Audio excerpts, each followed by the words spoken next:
Hey, who doesn't like to go out to eat? We all do. But we don't really know what's happening behind the kitchen doors. That's why we brought in the famous chef Pascal to tell us and to show us and to bring some of his friends in so we can see what's going on in those kitchens all over the place. And today, Chef Pascal, thank you for joining us here today. Oh, thank you. You finally listened to me. I've been begging you since you started this show. I said, can't we? You know the executive chef at the fancy Pendry Hotel? And you say, oh, yes, I know him. Yes, I know all these people. And I'm like, bring him in. So I didn't think you really did until we went to an event. I tell you, I wanted to bring him first, but I learned more by him. We met a couple of times the last couple of months. But with his position on the hotel, it's not easy to get him out of the hotel. I'll bet. I'll bet. Exactly. He's a busy Ask my man. wife about that. Yeah. Your wife, yeah. Why would you leave a pal? So I'm looking at his resume. He worked at the Ritz-Carlton. Well, let's the go Montage. for that. Tell us. Welcome, if you are. This is Ben Martinek. Did I say it right? Yes, you did. Martinek. Thanks for having me. It's a pleasure to be here. Thanks for coming. Absolutely. I'm very pleased that you are here. And because right now you are in control of a food service management of a Pendry Hotel in Passion Island, which is a fabulous hotel. Thank you. And we'll talk later how many kitchen you have to supervise. But you've been around only in high-end hotels and resorts, and nothing less than 4 or 5 stars. You know? And so tell us a little bit, because I know you're not from California. You are from Colorado, but you may have some... Must have grown up in Monaco or someplace, or some of the Saint-Tropez, like where you used to cook. You know, it must have been. Right? Boulder, Colorado isn't that bad. No, it's not that bad. My hometown is it's in Boulder County, but it was about 200 people. So I couldn't be much further away than where I came from. Yes, sure. yeah, but there's some famous city around there. Yeah. And we have some pretty well-known restaurants down in the Boulder area. Actually, it's getting better and better. It has, yeah. It's come a long way since I left. It's almost 20 years now. You have to eat well in Boulder before you go in high altitude. Exactly. Yeah. That's a university town, Yeah. so you got that. So how does a kid from up in a little tiny town get to work in all these famous resorts? Take us through that journey. Let's see what's his connection with his family. Yeah, okay. I grew up in a very small town. We didn't have a single gas station. The school was about 15 miles from in another town over. But what we did have is a little restaurant, and it just so happened to be owned and operated by my best friend's aunt and uncle. So that was my in. And it was also the watering hole for everybody. My parents were there. My mom played music in the restaurant on Saturday nights. What was it called? We'll do a shout out for it. It was called the Mill Site Inn. Okay. It's still standing, but it's not operating at the moment. But it was an old mill that was converted into a restaurant. So that's why it was called the Mill Site. The structure itself is probably pushing close to 200 years old now. Wow. Okay. So don't send the health inspector up there. Local food. Local food. Yeah, it was lightly Italian. We did fantastic pizzas all made from scratch. But I ended up jumping on that. I came knocking at the door and said, hey, can you hire me when I was 11 years old? And 11 years. That's the other thing that runs through all these shows. How old were you, Chef? You said 14 or 15? 14. 14, yeah. I did not go straight to the kitchen. I was picking up cigarette butts and trash in the parking lot, and I was breaking down boxes. There you go. But I did it. I committed to it, and I did it every summer, all through elementary school up until middle school. Yeah. I did everything you can imagine. I was a bar back. When I was 15 years old, I was serving tables. But eventually one summer I came back and I said, you know what? I don't really want to deal with people as much anymore. I want to be near the food. So they put me in as a dishwasher. Yeah. And honestly, I loved it. And loved washing dishes. I did. I took it seriously. I organized myself well. And I was proud of the work I was doing. I felt really... It's amazing with your pile of plates, pile of pots, and say, I'm going to take care of it. Yeah. And then you leave. Oh, and they're going to shine too. Yeah. So I took pride in it, and I think that showed. And so they kept wanting me back. And finally I got to the grill station back there, and I was working in the kitchen, and the rest is history. I knew you had to burn yourself a little bit. Yeah, exactly. But I'll never forget that first pizza I made that I thought was perfect. And I put it in a to-go box, and I boxed it up, and I never got to see the person receive it, but I knew that when they opened that box of pizza at home, they were going to be so happy with it because it was the perfect pizza. It really was the perfect pizza. I still make pizza today. It was damn near perfect. It was all round and the sauce was perfect and the right amount of cheese on it. And it was that sense of pride. It's like the dragon that I've been chasing ever since. I was very proud of the work that I was doing. Can you do that pizza again? I can, yeah. We do a very similar pizza now. Give us a call. Give us a call. But did you grow up in a food family? I did, 100%. Yeah, my Chef Pascal says his mother was a great cook. Yeah. Wasn't known for anything, but she was a great cook. A lot of us, because of our parents, And not professionally, but my family, both sides of my family had some fantastic cooks. My cook grandmothers. well, eat well. Yeah. My dad came from Chicago, and he was raised in a Polish upbringing. My grandmother was adopted, so we don't have any Polish blood, but we were raised Polish. My grandmother was a fantastic chef, fantastic home cook, rather, but... Can you make guamkis or anything? I can, actually, yeah. I'm part Polish. I grew up in Detroit. My dad was half Polish. And so his relatives, we'd have all this Polish cuisine. Guamkis. You even know what guamkis are, Chef? Actually, go ahead. No. He's going to tell you. No, I was thinking of kalachkis. That's another one, yeah. Yeah. Guamkis are like little pigs in a blanket or something kind of thing. Oh, okay. Exactly. Okay. Yeah. But her specialty was fruit dumpling. And so she would take a whole peach and poach it, skin it, take the pit out, and then there was a dumpling wrapper that went around the outside, and then that would get poached again and then baked with butter, brown sugar, and cinnamon on top. They love to wrap them in things. Tremendous. Yeah. I always can be on your menus. Yeah. Unfortunately, she never wrote anything down, and when she passed away, we lost a lot of her recipes. That's one thing I always ask chefs who have some family background of cooking.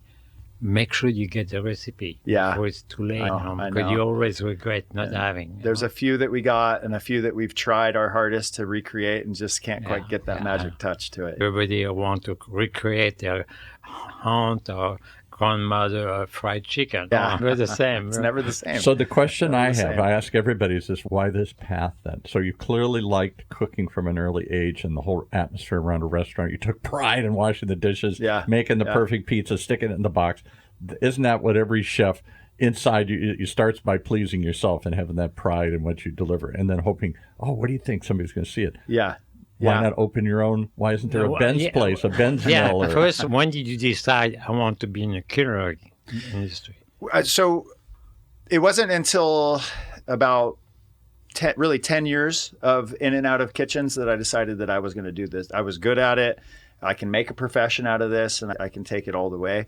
That's when I moved from Colorado to San Francisco, and I attended CCA. Yeah. Which is the California Culinary Academy. Exactly, yeah. And it went back and forth. I'd already been in the business for a long time. And so going in, I already knew a lot of the things, but the French terminology, the relocation, just getting into a city and having all these opportunities, I wouldn't trade that for the world. Is amazing for that. Yeah. And that was when the second that I applied to that school, I'm like, this is it. This is all I'm ever going to do. And sure enough. And that, of course, led you to a Michelin star restaurant? It did, yeah. Jardiniere, it never actually got their star. They were very well deserving, but they never got their star. So it was. So they had 1 star because there was a beginning of Michelin in California. Yeah, they may have at the end, but they closed like right around the same time they were getting rated. And where were they? She was a great chef. She's tremendous. Amazing. Where were they at?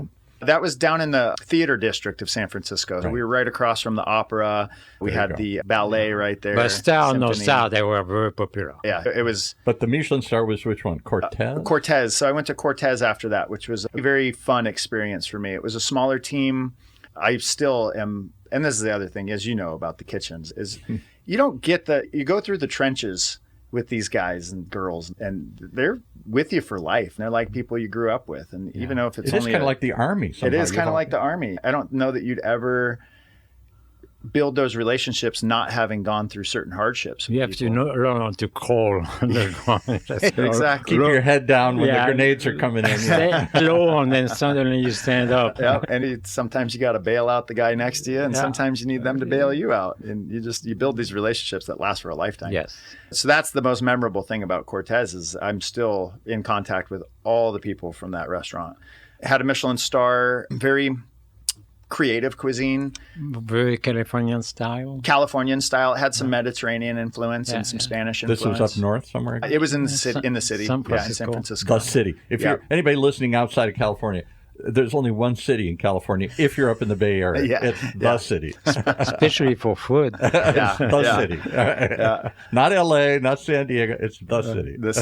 The city. I miss it up there. But yeah, right around a year and a half into that role, my wife, we had our daughter. And so we moved down to Orange County. We wanted to be, her family's all centered down here. Oh, okay. So, and big family. She's got a lot of brothers and so sisters. you blame it on your wife? I do. Or the daughter. You're thanking your wife to make you come down here. I didn't think I was going to like it down here, leaving San Francisco and coming down to... It's a different world. Sleepy suburbia.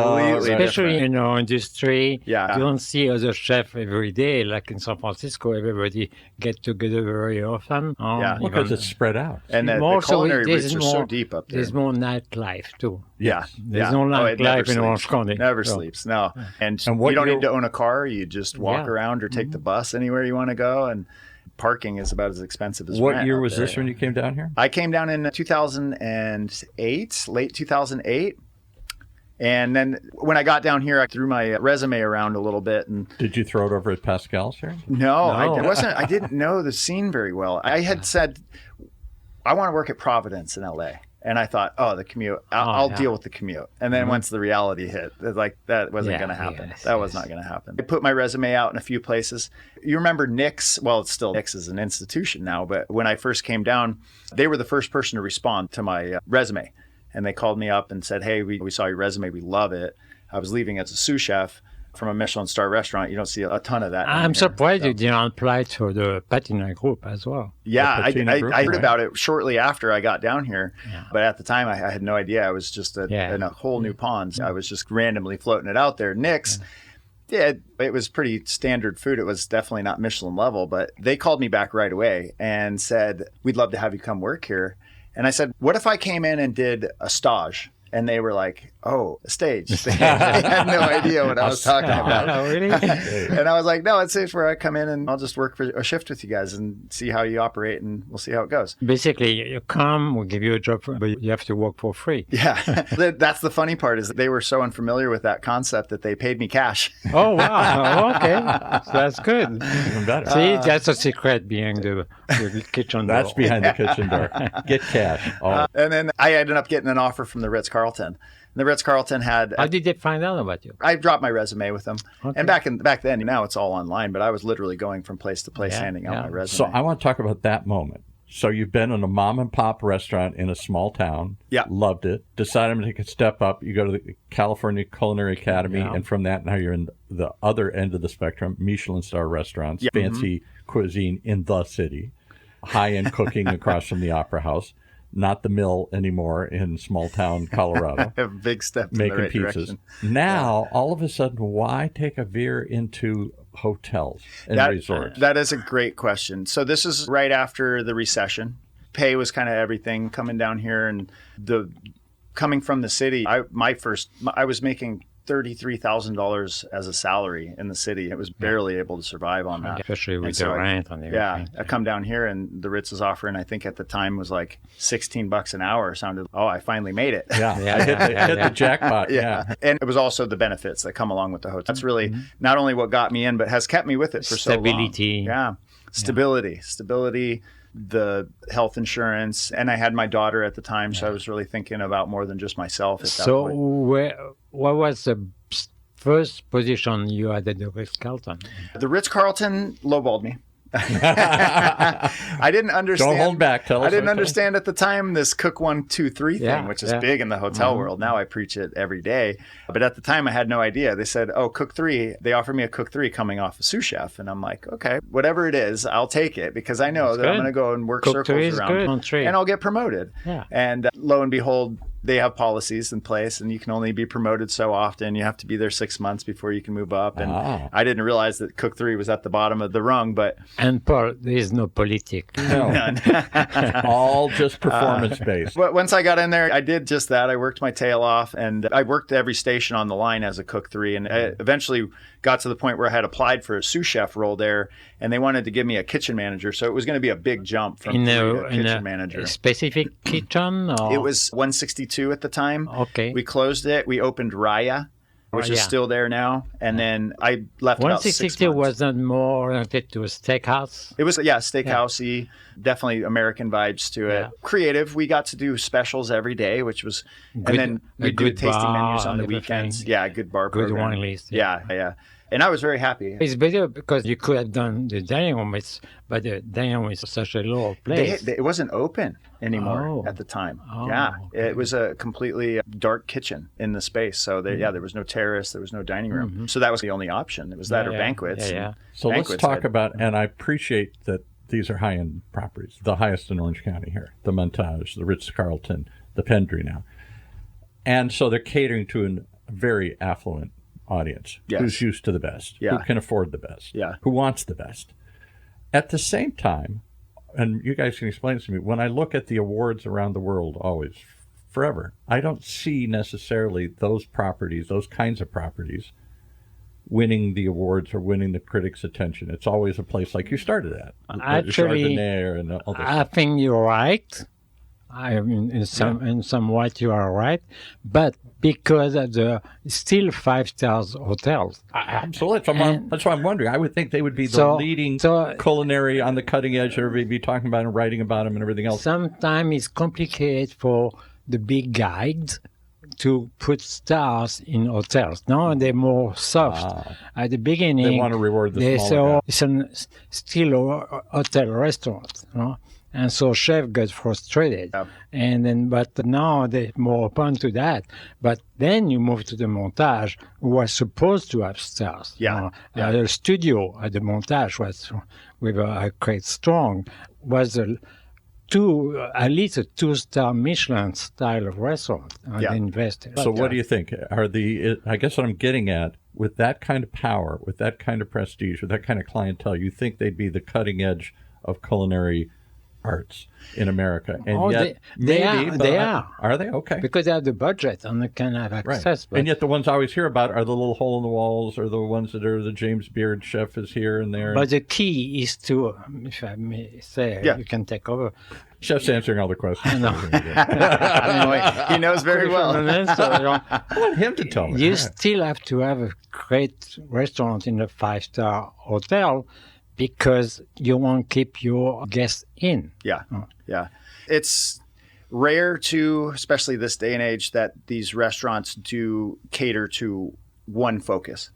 And that's the trouble that you run into with the hotel is most of the restaurants serve 3 meals. It's going to be breakfast, lunch, and dinner. That's true. And they're very, I don't want to say generic, but you have to keep a Don't pretty forget wide. on the room service. Yeah, in the room service. That's what I was going to so get all at. these things are. You still got to have a pizza on the menu and a burger. And exactly. Stuff. In the Michelin world, they amount to distractions from what your focus is.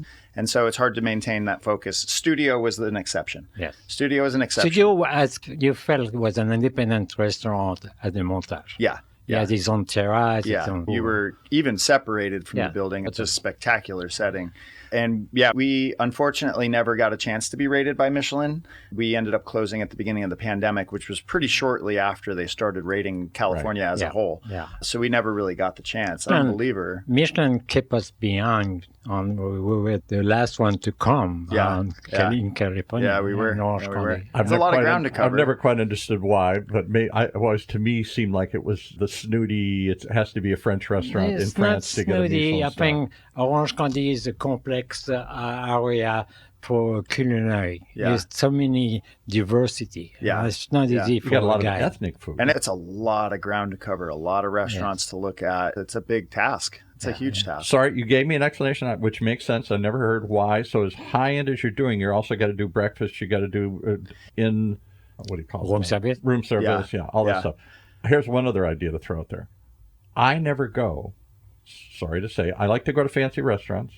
Can't always afford them, but I like to go out and eat and try these places, hear about something I got to try. It's got a Michelin star, I'll go. I never think of going to a resort, to the Montage, to the Ritz, to any of those places, because somehow that seems like that's for them. I don't know that it even advertises or caters to the surrounding community. Is that wrong? Is that just me, or are they really an internal market? I think a little bit of both can be true. We definitely are there to cater to hotel guests. And the primary source of income is through those rooms, not necessarily the restaurants. So everything we do translates back to that. But we do, I would say about 40% of our business in the restaurants is the locals, local community, or people coming from other hotels and Good, things like okay. that. Yeah. All right. I didn't know that. Yeah. Because I just don't know why I don't think of, you've got some great restaurants and great properties. I've never been to the Pendry. It's also because of the location. So you have a lot of business going on, Fashion Island. Yeah. A lot of the good part of the tourism go to Fashion Island and go to the ocean, can do shopping, all kind of thing. And but I wanted to say that really now, Paul, there's a 3-star Michelin hotel in San Diego, Addison. They have 3 stars. That's what your last guest was talking about here, Addison. That's a first. And I have never heard of it, and I've never been there. And it's very rare to have a 3-star restaurant in a hotel. Yeah, and at least in the U.S. I mean, there's certain brands that really put themselves behind the stars, and they see it as a huge asset to what they're doing. Four Seasons is a good example. They have a lot of stars, and they really invest in that, and they promote that. They have a consultant. So how does, and the other thing you brought up is the tourism word here. Orange County is a huge tourism thing. It starts with Disneyland, but doesn't end there. You got the beaches, and you got all the other, the South Coast Plaza, and people come from Japan and China and all these places. Does that change the food that you have to cook for them? It does to a degree. Depends on what the structure of the hotel is, of course, first and foremost. That wouldn't really influence what we did in a place like Studio. Studio was very set in upper echelon food. And it tried to be an independent kind of restaurant. For the stars. Yeah. However, in the same hotel, you have the Loft, which is a little bit more casual, breakfast, lunch, and dinner. And that in-room dining menu is pretty eclectic. You got to have a little bit of everything. More kind of fun family food, close to the pool, so this is where I want to come, because the Pendry, if it was a larger place, like I said earlier, on a golf course, we could call it a resort. Yeah, but it's not, because it's a standing hotel. Yeah, and internally we still refer to it as a resort. But you don't market it that way. We don't market it that way. But if you go there, I tell you, and then I want to go to the next question after that. That's the ultimate thing. I'm hoping you guys will take me there, because I've said 3 times I've never been there. We have to make a decision. Oh.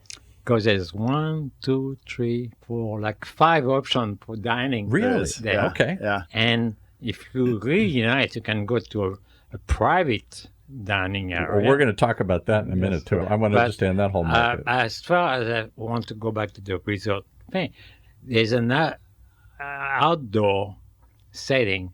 There's a pool on one side, there's a bar in the middle, and then a beautiful setting with trees, birds around, a lot of plants, and it's like a happy hour menu all day long with great food. Yeah. Like last time I went there, I had a trio of tacos, and it was the best tacos you can eat in a 5-star hotel. It was amazing. And then you have an Italian restaurant, very high-end Italian restaurant, and you have a steak restaurant. Steak and sushi, And the steak restaurant has a beautiful sushi bar.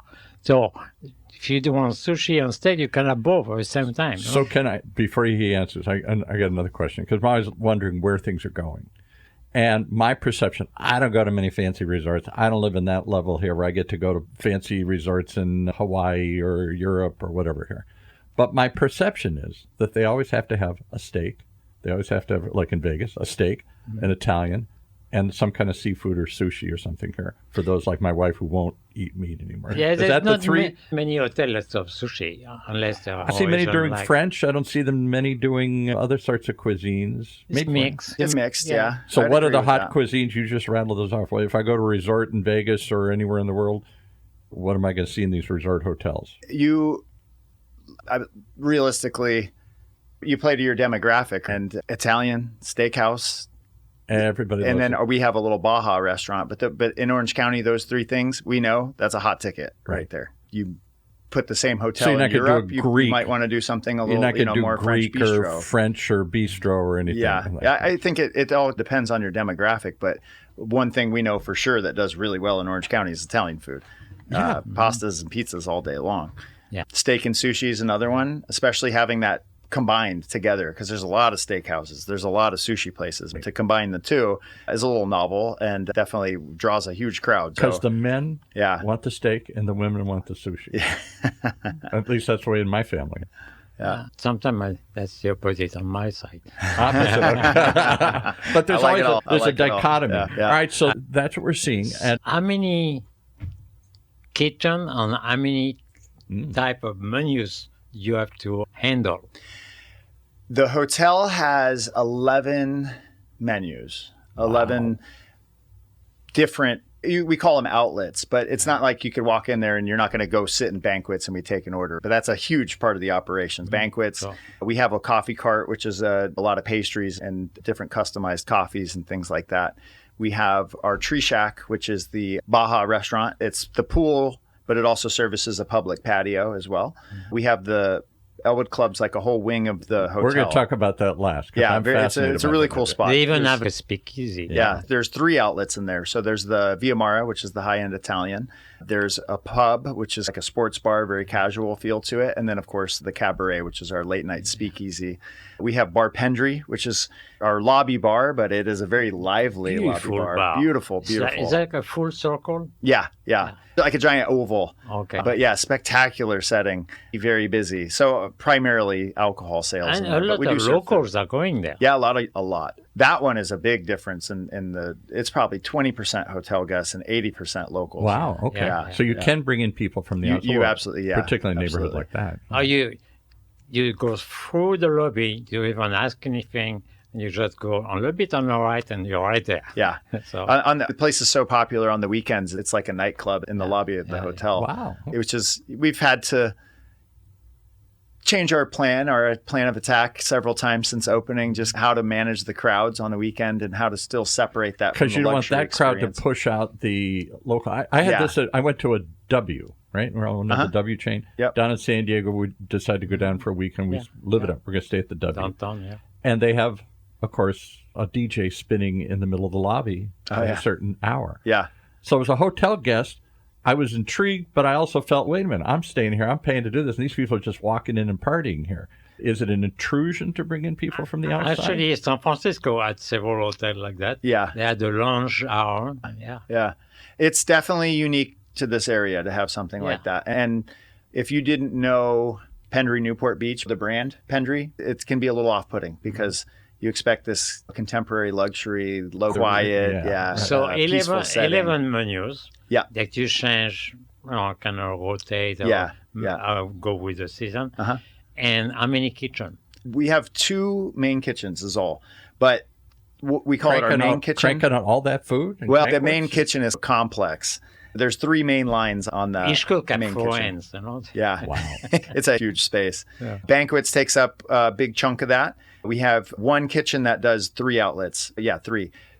The Tree Shack Baja cuisine. It does the Bar Pendry food at night, so one into the next. And then 24 hours a day, we do room service out of that kitchen. Wow. Is that kitchen still same Bill Bracken? He used to be there? Yeah. And I went there, could do some parties with him. Yeah, all very the time. similar, but we did remodel a bit. We added, so that kitchen I just mentioned is all induction. Everything was induction. Wow. And we pushed Really? it into what used to be the Garmager kitchen from the Island Hotel Oh, wow. and took over that space to create 3 new outlets. So induction meaning you don't have live flames and stuff? We don't have live flames and no hood vents. That's like the real thing is we don't have hood vents. So everything has to be induction. It was just pushing what used to be all on this one line. They used to do about 5 outlets. We pushed 3 of them out to separate them. And then now that one main line just focuses on the steak and sushi. Technically, Yeah. in a hotel like this, it's very hard to have a shaft.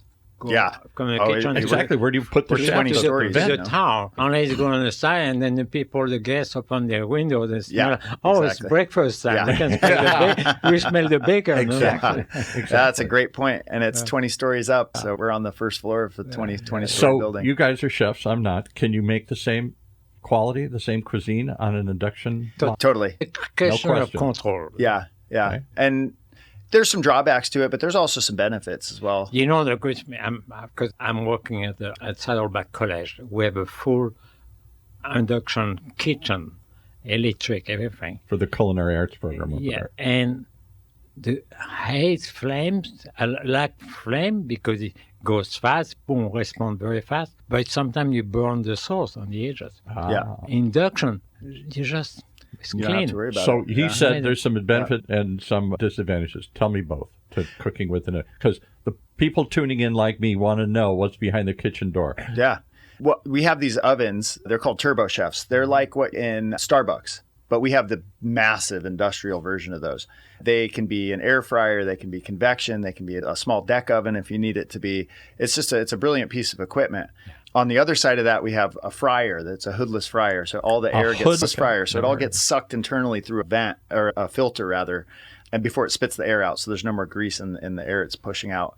It's So no grease traps and all the other no stuff? grease traps. It's a nightmare, just the maintenance on it. We have to change filters on it all the time, and it's a pain in the butt to clean, and you got to take the whole thing apart every day. And But as a chef, what's the upside, what's the downside? What well, can you do I don't for think there's an upside For the to a chef, hoodless no, fryer, but if it's we're for being cook. honest. The cook one has to do the job. the cook one? No, the cook three. We found that out. That's the bottom line there. But we have the induction burners, like you mentioned, chef, not scorching things, and they are pretty responsive to the heat as long as you have the right pan on there. It gets hot very fast, and it's a very nice, even heat, and you have a lot of surface area to And work it's the on, best too. for simmering. Yeah. And we had to be smart about the menu that we served. The pool, we don't have a lot of fried stuff on there. Obviously, it'd be a crime not to have some French fries and chicken tenders and things for the kids. But outside of that, doing tacos off of it is perfect. It's perfect. Do you have a pizza oven in your I kitchen? do in the Via Mara kitchen. So that there's one kitchen that's separated from that main complex, and that's the Elwood kitchen. Okay. It's a very small space, but a lot of firepower in there. And that was a new addition. So I want to try one of your pizzas. Yeah, you need to come. The pizza's excellent. It is very good. Very good. Now, you, as the executive chef, or what do you cover? You call yourself down here culinary director? Culinary director, yeah. Do you oversee all of these 11 menus, all of these I do, different kitchens? And how many Wow. people are you supervising? I have 1,000. I have 10 chefs that work on the team and about 65 cooks. Wow. It's a very large And team. each kitchen has its own brigade. Brigade, yeah. Chef de cuisine, sous chef, chef de partie, and then cook 1, 2s, and 3s. Wonderful. Yeah. Amazing. And how do you maintain not just consistency, but quality across that many different operations, that many different cuisines, different kitchens, and all that stuff? I know a big part of it is cost control and figuring it all out and what sells and what doesn't. It's all that business part of it. Yeah, But how do you make sure that the product comes out right? that's a great question. It's all about the checks, the controls, making sure that the people are there inspecting things and tasting things. And I preach this every day. Did you taste it? Did you taste it? I never heard All of the that. time. I never thought of it. I wouldn't think anybody would taste it. They're just cranking it out. It's very important. That's the key of make the Never thought guests of that. happy. Consistency. If you're in your own kitchen, like your kitchen, that you, Chef Pascal, in Pascal's restaurant, I is walking. carry a little spoon all the time in my pocket. But would you expect that if there's 11 chefs in multiple kitchens on a multiple-story property? If you care, If you care, absolutely. And I taste everywhere I go. I don't usually sit down to eat a meal throughout the You day. already did. I'm constantly eating. It's like a grazing technique that I use. I move around and just taste things. But ultimately, it comes down to hiring the right people. And I will say that. And promoting the right people into leadership positions that care about what they do and put their passion forward every day and who are going to be almost like a visceral upset if something comes back from the dining room. None of us want that. Or a complaint that it's under-seasoned or anything like that. And it's all about having the people that in the right positions that care about what they're doing. That is the key word, and you say so casually, but I tell you, there are resorts and hotels I've been at where people care down to the pool boy who's giving you the towel. Yeah. Nobody's watching them. Yeah. They could easily say, it's true. just walk away. But It's somehow unfair, get them but it's to true. care. Yeah. So do you have to find people that already care, or do you somehow teach them to care? A little bit of both. I think that we focus on two aspects when we're hiring. It's the character side and the competency side.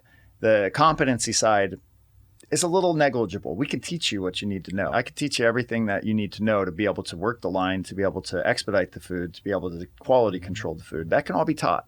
But it takes the right type of person to be receptive and care about what they're doing. And so that's the character side. And I focus primarily on that when I'm hiring.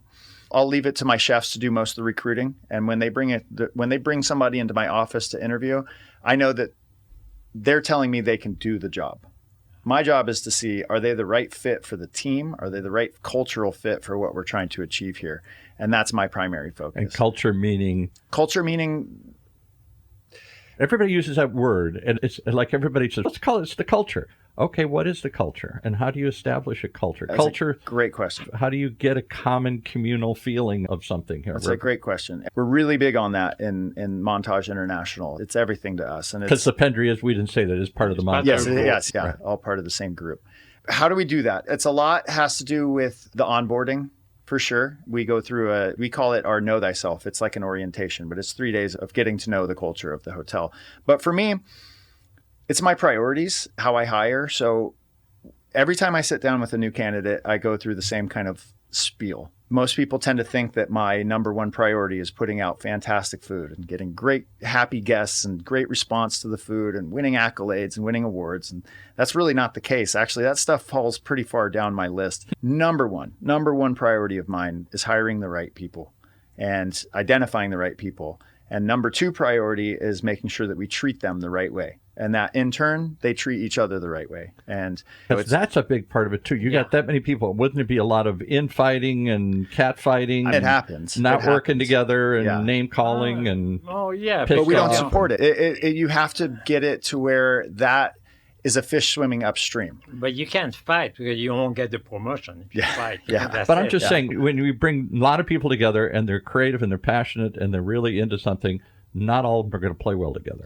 They don't. De-escalating is pretty simple. You just listen to people. Yeah, if they have a good mind, they will not mind to learn from the others. Get you up to the mic closer, you're drifting off. Yes, we always learn from each other. Yeah. Any level you are in the kitchen. Yeah. So who will be the first one to say, hey, I want the Pendry Hotel to have a Michelin star restaurant?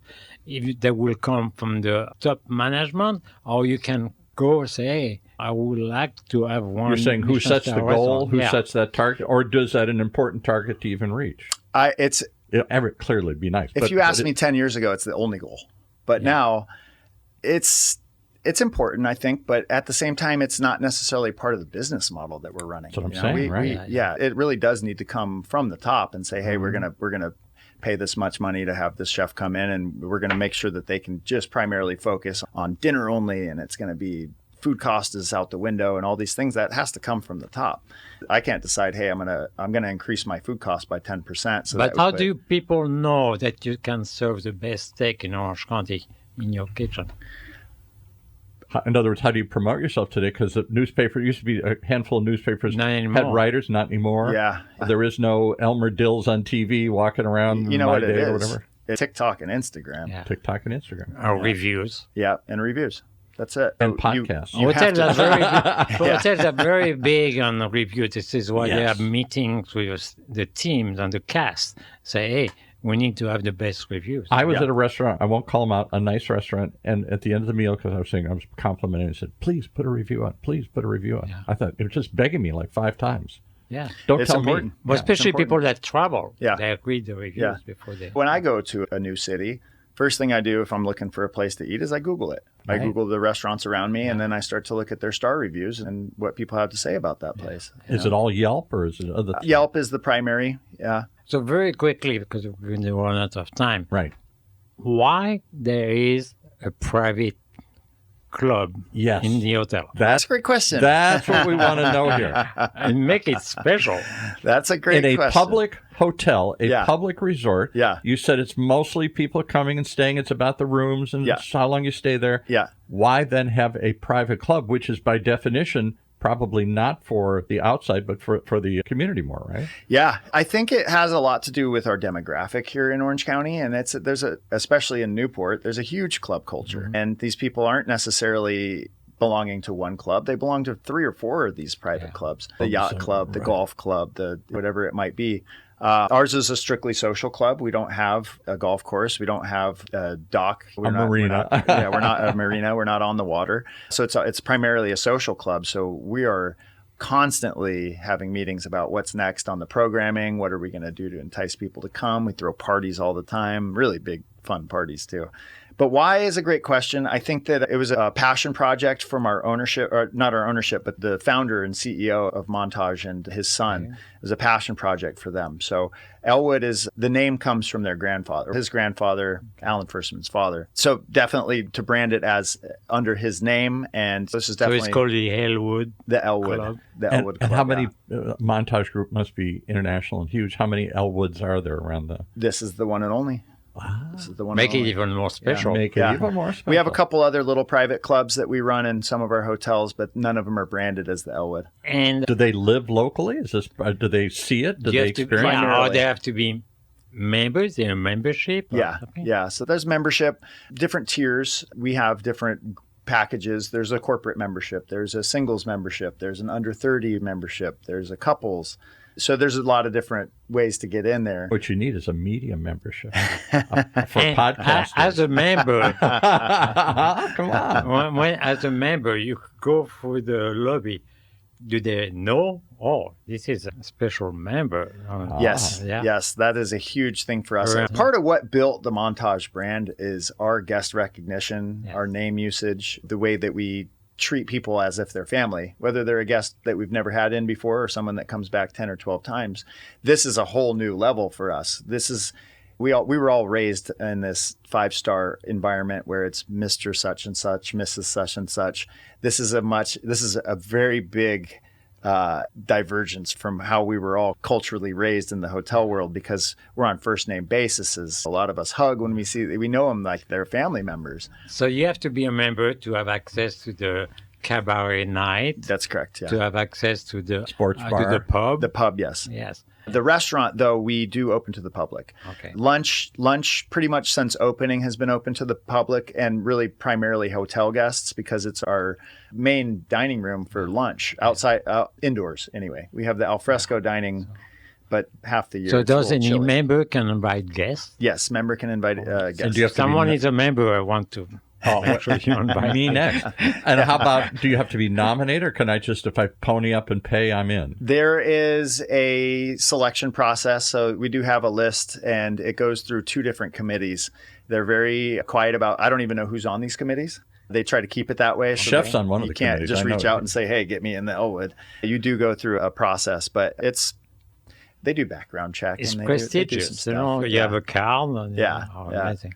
Oh, I have to say, before we need to jump out of the food. The remodeling actually was done perfect. The amazing. Interior design, good job. Everything is so pleasant. You feel good there. And that was fairly recently, right? 2 years ago we opened. Okay. Yeah.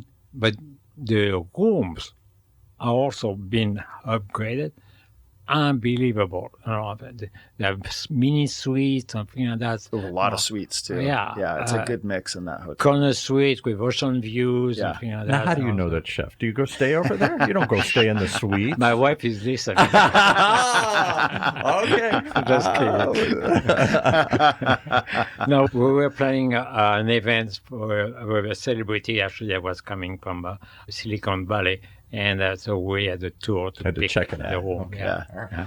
So we inherited a beautiful building. What was it before? It was the Four Seasons? It's 40 years old, actually, that building. Yeah. It was a Four Seasons, originally built as a Four Seasons. Then it became Fashion Island Hotel, and then it was just slightly rebranded to the Island Hotel. Yeah. And then that shut down pretty much day one of the pandemic and sat vacant for about a year or so. Amazing. And then we jumped in, did the construction. And there was, I hate to say this, but some speculation, maybe it would come down. Maybe it's not a hotel anymore here. Maybe it's apartments or office or something. Millions of dollars. I know. Yeah. But there was a lot of concern as to a couple of the big hotels, because hotels have not been coming out of the pandemic. Yeah, it was tough.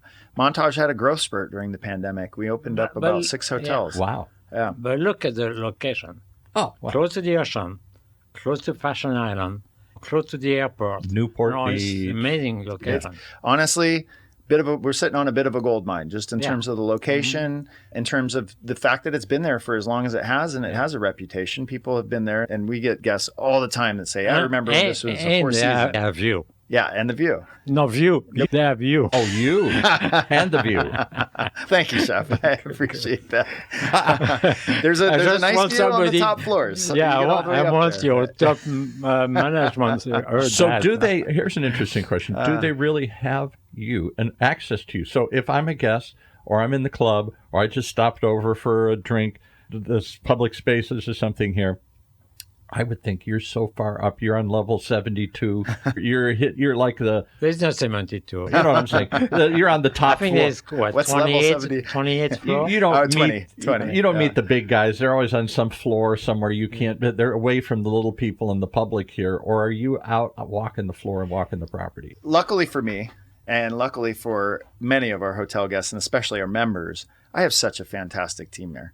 I brought in a lot of people that I'd worked with in the past. So I actually have more people that worked at studio now than do at the new studio now that it's reopening. I have more people in Pendry from that era of studio than they do in Montage. So I trust my chef team very well, and it frees me up to, during the day, it's a lot of meetings and it's a lot of... I think they're listening. I'm sure they will be, when I tell them to. But I would think, again, you're in cost control meetings, you're in strategy meetings, marketing meetings. You're in a business now. You're not out, you're not... That's a great point, and that is the level that I'm at, is operating a business. But that business all comes from our guests. They're the ones that sign my checks at the end of the day. But do I see you if I walk through the property? Well, you will most likely see me. I spend most of my time, especially after afternoon and evening, I'm on the floor. And I usually greet the members when they come in. Yeah. The club is closed 2 days a week, too. I'm usually there almost every day that it's open. It's closed? Probably on Monday or something? Yeah. Monday and Tuesday. Monday and Tuesday. All right. So one of the common complaints with Chef and I on this show is this new move towards somebody gets a Michelin star, somebody gets a name, and then suddenly they design the menu. And they're never there. I don't think they've ever been there since it opened. But it's their name on the menu. Yeah, it's their restaurant or whatever. That's, I think, it's created by those TV shows. Yeah, right. Yeah. And so they use that as a marketing tool. It is. It's a marketing tool. And yet the chef is never, that name is never really on the property. It's on the menu. It's on the menu. Yeah, they help design the menu and then they're gone. Yeah, and you get a lot of that in Orange County just because they want to have a big name to help sell the brand. Yeah. I love meeting people. I love talking to people. I have days where I hide out and back a little bit more than others, but I feed off of the guest energy too. And it keeps me in very direct contact with their feedback. If they have something great to say, I think your big name is to say you are the executive chef at the Pendry Hotel. Then you don't even need people to know you are Ben, Chef Ben. But I would guess if I went to one of the big resorts in Vegas that the executive chef doesn't want to be known. Yeah. The thing about being a hotel chef is you can separate yourself from a lot of, for me, why I got in the business, which is the actual creation of the food. You do get lost and caught up in these meetings because there's so much planning that's involved with things and budgets and staff and marketing and decisions. If I may say, Las Vegas is a destination for people from all over the world, but top hotels like the Montage and the Pendry are destination hotel. You're coming there for that brand, for that experience. Upon that they are on the coast of Southern California.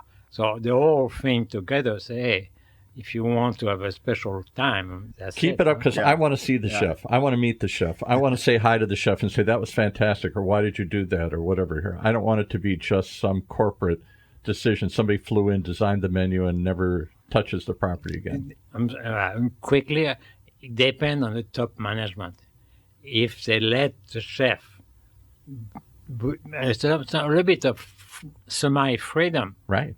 Oh, absolutely. The chef will be happy to be there. Yeah, and that's a great point. People want an experience. They don't want just great food. If I was being dictated as far as what was on my menus, I'm not necessarily going to be proud about it walking out in the dining room, but I'm very proud of what we do. I do like to share that feedback. We're very proud that you're here. We went way over. How do they come to the Pendry? So I'm allowed in, even a bum like me can come into the Pendry? We'll take all walks, my parts, friend. Maybe. All walks. But you are long overdue, and I'd love to have you the receptionist will Yeah, please. Out with this guy here. But yeah, we're right across from Fashion Island. Open 7 days a week. The club's closed a couple days. We are Via Mara, which I love to promote, is open right now for the public, dinner and lunch. Oh, It's not forever, though. We will shut it down eventually. Via It's Mara kind of being the one in the Elwood? Exactly. It's a recruiting tool that we're using. It's been tremendously successful. Okay. And for us, it's really nice, And what's too. the because we cuisine? get to- What's the food there? It's Italian. High-end Italian. Italian. But very seasonal, very... his famous pizza. I got to try. I love pizza. The pizza's amazing. Love pizza. The pizza is really good. Yeah. Thank you so much. Any place else you want us to go? Somebody wants to, I know they're pushing the Elwood to Well, get Set people. would be the other big one for dinner. Set is a really fun restaurant. So it's got amazing vibes. Food's really fantastic. You know, we have cuts from all over I'm the sure world. the sushi is And the amazing, sushi's really good. We fly in fish from all over the place. How many years did you have Pascal's? 25, 30 too. years? 25 years. Did you ever once use the word the vibes? It's got great vibes at Pascal's. I didn't have to because It had great vibes. he was very vibrant. But I think, again, isn't that part of the experience is just as important as the food people today? come Yeah. and they knew each other. They were talking from table to tables and wine connoisseurs. Yeah, and then they come to see the chef in the kitchen. That was a very good vibe. Yeah. That's very It's a good vibe here today. Thank you so much for joining us here Oh, thanks today. for having me. It's Ben a real pleasure. Martinek, we got Tremendous the pleasure. executive chef, what is it, culinary director for all this staff and properties at the incredible Pendry Hotel. Thanks for joining And us. thank you for all your stuff. Of course. Thank you. There, that's what I was expecting to get here. I want to go behind the kitchen doors, all of them, at a high-end property like that, and hear all that's happening on the cutting edge of cuisine these days. What'd you say, Chef? You will get lost at the Pendry. I would get lost. Several kitchen doors. I could talk about this all day. Thanks for joining us here today. Come back and hear more as we venture behind the kitchen doors, right here in Orange County's only community radio station, OC Talk Radio, streaming live from our studios, our secret studios, here at the University of California, Irvine's Beale Applied Innovation Center.